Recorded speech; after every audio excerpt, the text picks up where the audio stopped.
Hi friends, this is Leslie here from Leslievoice.com. So in this video, we are going to talk about something related to recruitment, right? So this video is particularly for people who are in recruiting or any role that they are doing which is related to recruitment, right? Related to hiring. So if you are somebody who is not related to hiring at all, then maybe this content might not help you. But if you still want to watch, definitely go ahead. But if you are somebody who is in recruiting, or you are a hiring manager, or you are a HR business partner, or you are in HR, then this video will definitely help you in understanding, a very important challenge that today recruiters face, right? Particularly in India.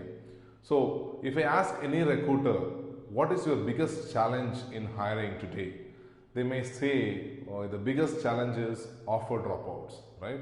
So candidate accept an offer at the last minute or 2 weeks before the candidate declines the offer, and he or she does not join the company.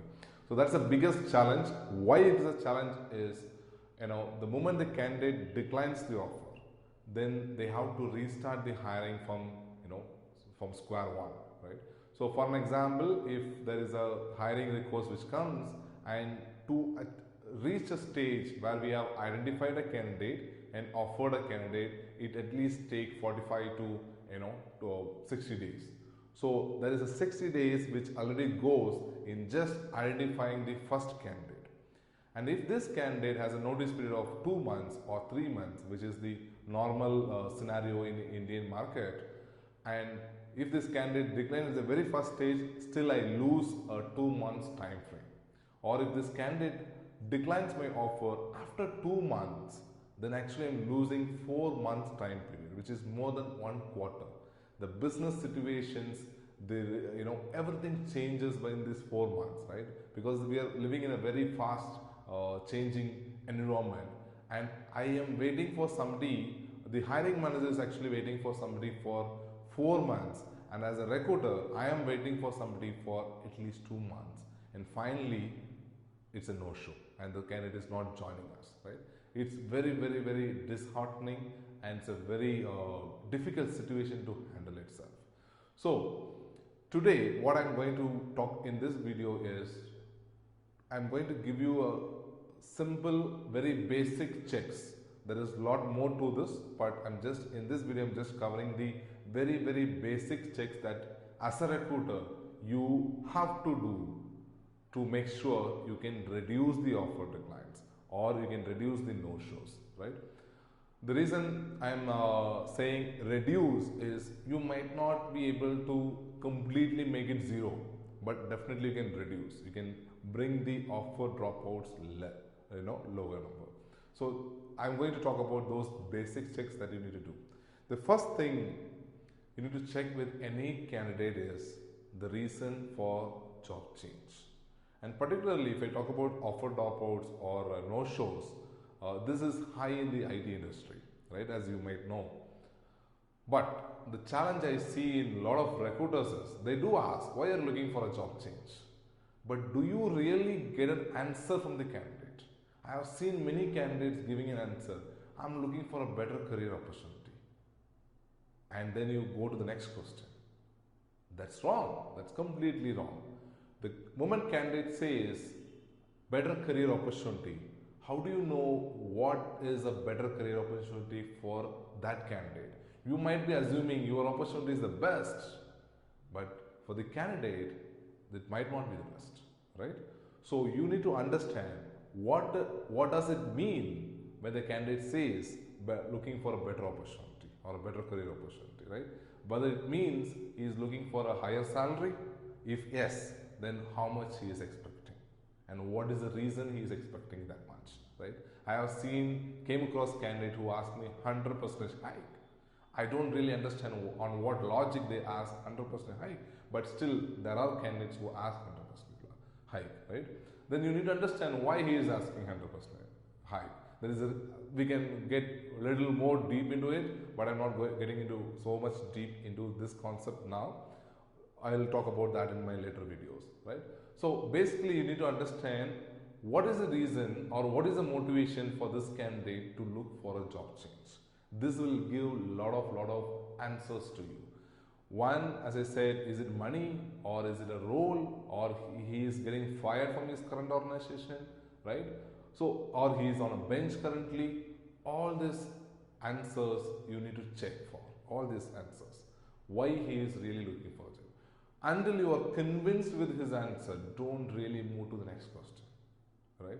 So, I have seen many candidates saying better career opportunities, and immediately the recruiter moves to the next question, and recruiter really does not have an idea what is the career opportunity he is looking for, right? So you need to really break down and get into the depth and understand what is the better opportunity that this candidate is looking for, but majorly, is his expectation and my role is matching, right?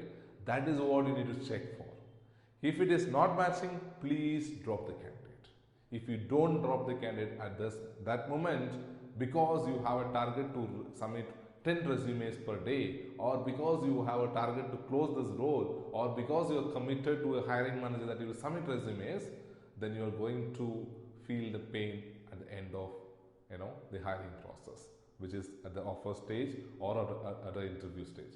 So if his expectation and your opportunity is not matching, please tell him or tell her that this opportunity cannot meet your expectations. Hence, I'm not proceeding further with your profile, right? So that's the very first check that you need to do with any candidate in the hiring. Second, you need to check brand versus brand. When I say brand versus brand, I mean the company versus company. If I talk in particular about IT, then let's say I have a candidate from service-based organization like Infosys, Wipro, TCS, or any of the service organization, and I am hiring for a product company, right? So there is a difference between the two different companies that we have. The environment, the work requirement, everything differs in a product company, and the environment, the work requirement, the expertise requirement is different in a service organization. Now the question here is this candidate ready or interested for this change, is what you need to understand. Or there is a candidate who is working in a well-established company, whereas you are hiring for a startup organization. Then you need to understand whether this candidate is really interested. If yes, he might say, yes, I'm interested, right? But you need to understand why he is interested. What makes him, getting interested on this opportunity? Is it a role? Is it the technology? Is it the company? Or whatever it might be. You need to really understand what really makes him to, get understanding or getting in interest on this particular role or on this particular brand which you're talking about. If it is the same organization, then it's okay. Not much, checks required. But if it is different in terms of service organization versus a product company, or a middle company to a MNC company, or a MNC company to a middle company, whatever company, right? So if there is a change, you need to really check if the candidate is interested in your opportunity or not. I'll tell you the reason. You might assume, okay, a candidate in a service organization will be very much interested to come into a product company. I'll say not really, right?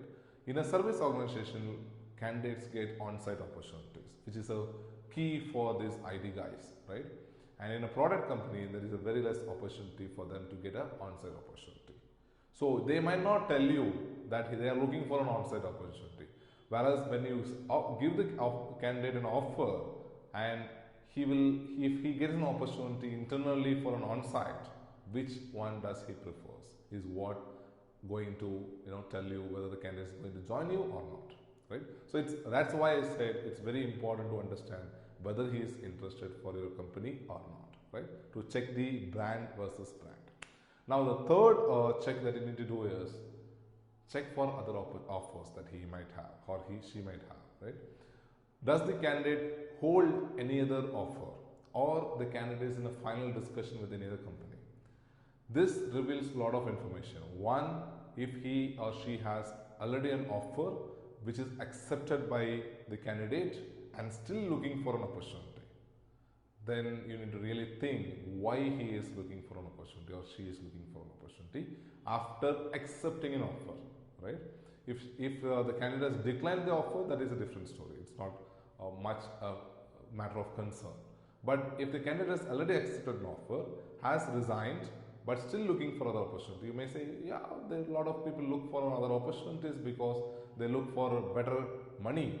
Then you are going to hire that person, and there might be another company which finish the recruiting process in just 1 week and offer the candidate 50,000 more than what you offered, and the candidate joins there, right? So that's the challenge.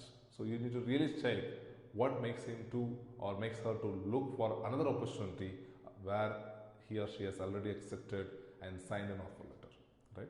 So this is the third check which you as a recruiter you have to do, right? And the fourth thing is, most of us miss it, right? If the candidate, let's say the candidate is in Bangalore and the opportunity is also in Bangalore, right?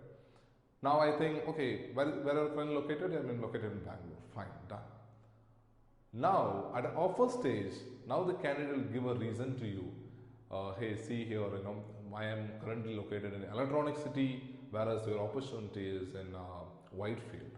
If you know about Bangalore geography, maybe you can understand this, which is like 15-20 kilometers away, and which takes at least 2 hours of your travel, just one-way travel I'm talking about. So if you don't really understand this distance of this candidate, where he or she is currently placed, and how much travel, how the candidate commute to work, right?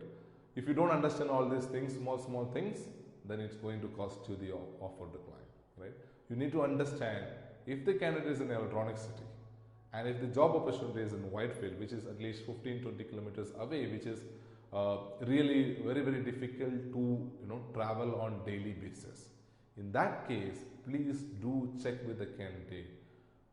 Will that be a concern? Will the candidate will be able to relocate, or how do the candidate plan to commute on daily basis, right? So these are the very important checks, but basic checks, but important checks that you need to do. And the final thing that I want to tell you is whether the candidate is a passive candidate or an active candidate, right? How do you understand whether he is a really a passive candidate or an active candidate? Is basically asking how many interviews have you gone through so far, right? If the candidate has not gone through any interview, this is the first call, this is the first interview he or she is going to attend, then be cautious, because this candidate might be testing the waters. He or she wants to just check what is the worth of my skill set, right? How much I can get an offer. Let me get an offer and try to negotiate internally with my company. All these challenges will come through. So you need to really check if the candidate is active candidate, actually interviewing, or very few interviews the candidate is giving, right? So these are the very basic checks as a recruiter. While you do the first level of screening, you have to check so that you can at least reduce the offer dropouts or reduce the interview declines or interview no-shows, right? I hope this video was helpful to you.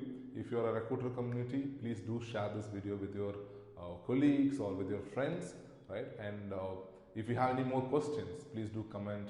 Or if there is a challenge that you face in recruiting, please do comment. I'll try and answer that. Yeah, thank you very much.